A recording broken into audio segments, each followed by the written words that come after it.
Meghan, as an influencer, benefited from her marriage to Prince Harry, obviously. Like, that's like writing, the sky is blue. Despite the undemocratic overtone, the social justice warrior was trading as a duchess with a mission. To forge a composite image of a unique woman, her communication staff was tasked with slotting together the jigsaw pieces: compassion, victimhood, fake news, racism, feminism, and motherhood. Each piece of the jigsaw illustrated Meghan's suffering, right? Because Meghan's the most put upon person you've ever met. Just been one terrible situation for her after another. She had 3 people who were helping her with this.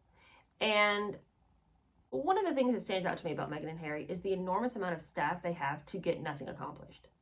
Every time I turn the page, I'm learning about somebody new. I mean, at this point, I'm not even going to bother to give you names because they're just in and out of the picture, you know. And I don't understand how Meghan and Harry could have so many people working for them. And yet, like, you look at the Spotify deal. Why were there only 12 episodes? You know what I mean? It's like 12 episodes and she had an enormous amount of people helping her. She had a producer. She had all these other people helping. She should have been able to put that sorry thing together on her very own. There shouldn't have even needed to be anybody involved. But the fact that with people involved, that's all she could manage, that's an aside. But this here is just some more people. 3 people she needs to spin her new tale. The communications group came up with a little slogan for them. Their slogan was, "Build compassion around the world." Why don't you build it at home and go talk to your poor dad? In true believers jargon, Schrimmer, one of the communication staff, explained that her employers offered diverse and open access to their work by engaging with global, specialist, and grassroots outlets. In the same vein, she spoke of Archewell's purpose to unleash the power of compassion to drive systematic cultural change. The trio were on a mission to spread Meghan's gospel. This line here, that they were offering diverse and open access to their work by engaging with global specialists, I don't know if this whole move has just scrambled my brain and I've just gotten dumber. I can't even figure out what that sentence means. Because what are you saying they're open access to their work? First of all, they don't work. So I'm not sure what we have access to. But then second of all, that's not true at all. They're extremely cagey about what they've been up to. It's all been cloak and daggers. You know, I mean, their work that no one could get them to do for years, then they finally, you know, paw together some episodes that were boring as all get out. What open access do we have? And what, I mean, do they think that global is like abracadabra? Like, this is like a magical word to them. Whenever they can fit in the word global, they're over there saying it. I don't understand what they mean by that term. I mean, I know that they mean the globe, but I mean, what, in their mind, when they say the word global, what actions are they taking to support the use of that specific word? How are they global? Because he's from England and she's from America? Is that like what, is that the grand scope of it? I don't understand. The curtain raiser was the Most Powerful Women Summit, a Fortune magazine conference. Okay, so here Meghan, she's going to introduce her new self, and her new self is heavily styled on she's a victim. I mean, really, that's the crux of the thing. I am a victim. You've never met anybody as devastated as I have been by bullies, by trolls, by the Queen. Everyone hates me, and for no reason. I'm the nicest person you'll ever meet. Although virtual because of COVID, tickets cost $2,426 each.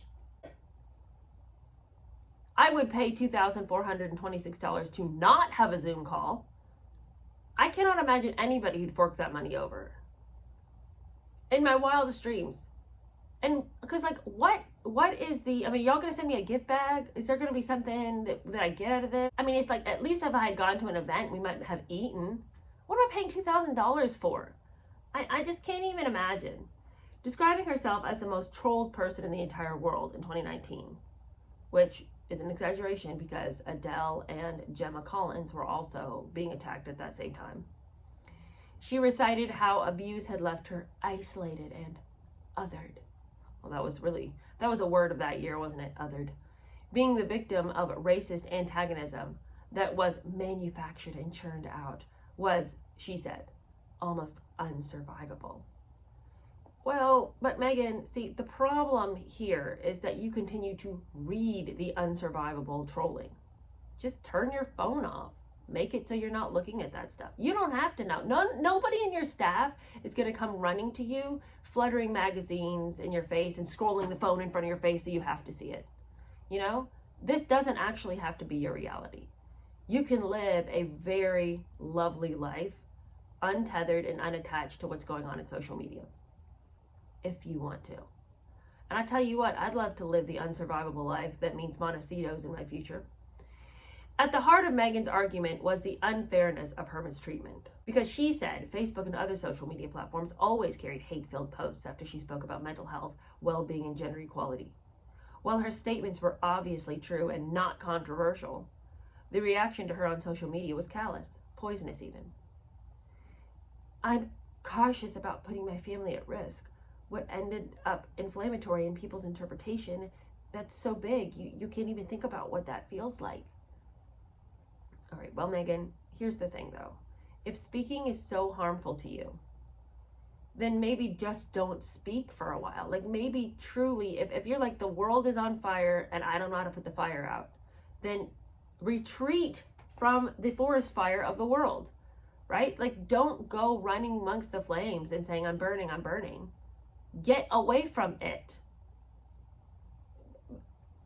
So, and Tom Bauer continues to make that same point. He says, using phrases which viewers of the Netflix documentary The Social Dilemma would find familiar, she advocated to the conference, stop hate for profit. The world's biggest company, she urged, should stop advertising on Facebook until founder Mark Zuckerberg tackled hate speech. Her criticisms were somewhat undermined by denying that she read any social media. For my own self-preservation, I have not been on social media for a very long time. I've made a personal choice to not have an account. I don't know what's out there, and in many ways that's been helpful to me. All right, well, Meghan, here's the problem. If you don't know what's out there, then how do you know the trolls are coming after you? If you don't know what's out there, then how do you know that you should be offended, upset, and emotionally distraught? You know the prescription, yet you refuse to take it. You know, if I don't look on Facebook, if I don't look on Instagram, if I don't watch, all the YouTube videos about me, I can live a happy, well-adjusted life. But I'm not going to do it. Just like I know I should be the good that the world wants to see, but I'm still going to, mistreat my dad, sue people over nothing, spit in people's face, spill tea in other folks' faces. I'm going to use the F word on my wedding day in a beautiful ceremony. I'm going to ruin it because I just can't stop running my mouth. There are problems that Meghan knows need to be handled. The ironic thing is she knows the solution, yet she continues not to do it. And ultimately, I think it's because she's just lazy. It's even more upsetting, though, than just Meghan reading all this stuff. Like, she says, oh, there's all these trolls after me. Oh, it's all so terrible. I can't get a breath of fresh air. It's almost unsurvivable. But then we know she's reading them, even though she denies to us that she's reading them. But worse than that is the fact that not only is she reading them, while denying she does, but she is playing with social media.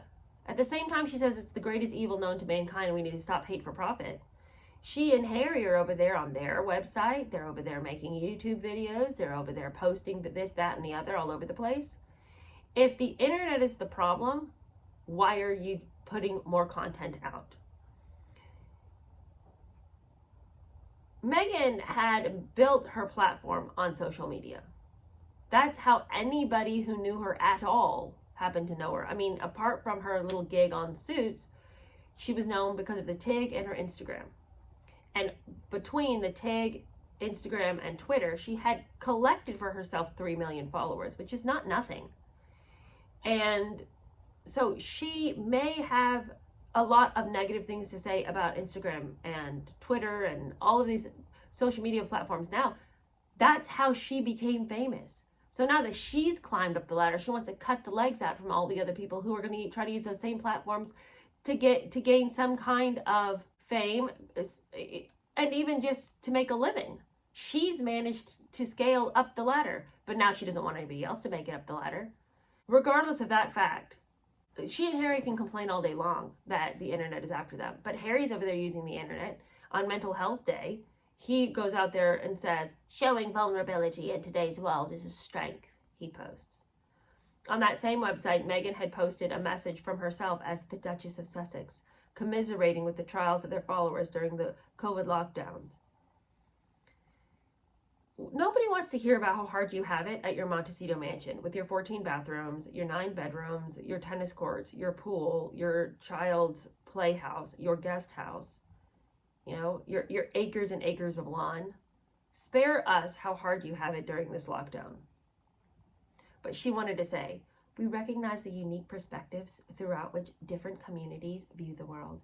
And though this is a time of unprecedented challenges and polarization, our communities have the capability to deliver solutions that will build a better future for all.